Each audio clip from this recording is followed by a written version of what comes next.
I do not like religion. We'll talk about that today on Bible Time.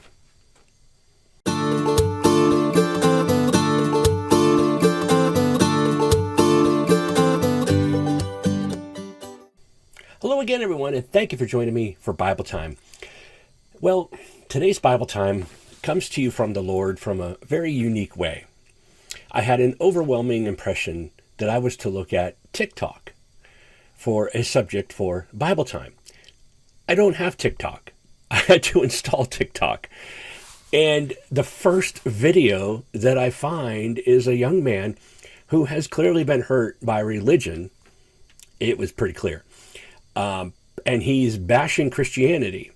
Well, let's get one thing straight, first of all. Christianity is not intended to be a religion. It was never intended by God to be a religion. It was intended to help those come out of religion, if anything. That's one thing. There's many things that it is. Christianity is about a relationship with God. It is not about the pastor standing up front and telling you how awful you are. It's not about the people who move their way up the chain and get high salaries and make big decisions for local churches when they don't even know how to spell the name of the local church. That's religion. And there's no place in this world for religion. But because of who we are, because of the state that we are in, we made religion and we turned Christianity into a religion, but it was never intended to be a religion. So I know that sounds harsh, but the reality of it is, it's true. Well, anyway, this young man was clearly hurt by religion. Religious trauma is a buzzword that we use these days. And I feel bad for this young man, but that's no reason to turn your back on God completely. That is the wrong thing to do. But that's what the enemy encourages you to do. They teach you how religion hurts you. They use religion to hurt you, show you how it hurt you, and then they tell you to get away from it, so you abandon Christianity and God altogether, and a relationship with God through his son, Jesus Christ. And folks, if we would just take time to read the Bible for ourselves. Now, I know I preach on this a lot, but here's the thing. It's needed. If we take time to read the Bible for ourselves, we will understand better who God is. Let me give you an example. Just the other day, I was reading 2 Samuel and 1 Chronicles, chapter 13, verses 7 through 11 in 1 Chronicles. In 2 Samuel 6, I believe, it's the story of Uzzah, Uzzah, who, as they are moving the Ark of the Covenant, it starts to tip a little, and he reaches out and touches it, and is struck dead by God for touching something so sacred. Sounds harsh. Sounds like a God that you don't want to love. Sure, if that's the only part of the Bible you read. Oh my goodness, if you read from Genesis through Revelation, you will see an angry God. Sure. But you more than that. You will see a God of love. You will see a God of redemption. You will see a God that is Christianity. You will not see a religious God. You will see a Father who loves you, who has adopted you, who has made you part of his family, if you read the entire Bible. But if you read stories like this of Uzzah, who, by the way, is probably in heaven, I'm almost confident of it. If you read stories like that alone, or stories that are scary, like just Revelation, or just the parts that make God look judgmental and awful, then you are going to get anxiety from it. You are going to get hurt by it.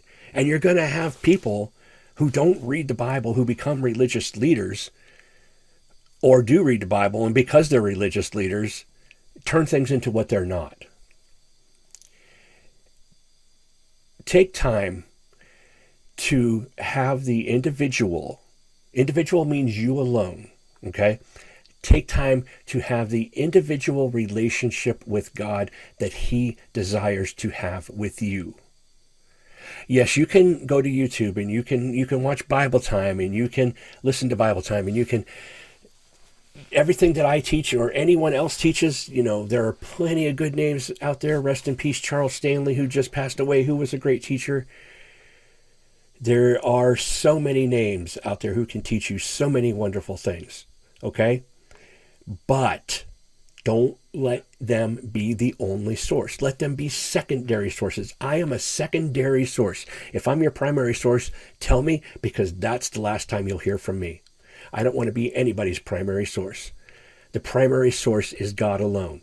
He sets the foundation. He knows you. He knows how he made you. I don't know how God made you. I don't know how my teaching is going to affect you negatively or positively, but he knows. And he will bring you to me if it affects you positively and take you away from me if I affect you negatively. But you've got to let him be the source. Because no other man, woman, or child can be the source that God can be. This individual relationship, it starts with God, it ends with God, and God is everywhere in between. And you've got to do this, or you're going to be hurt by religion, because religion is out there.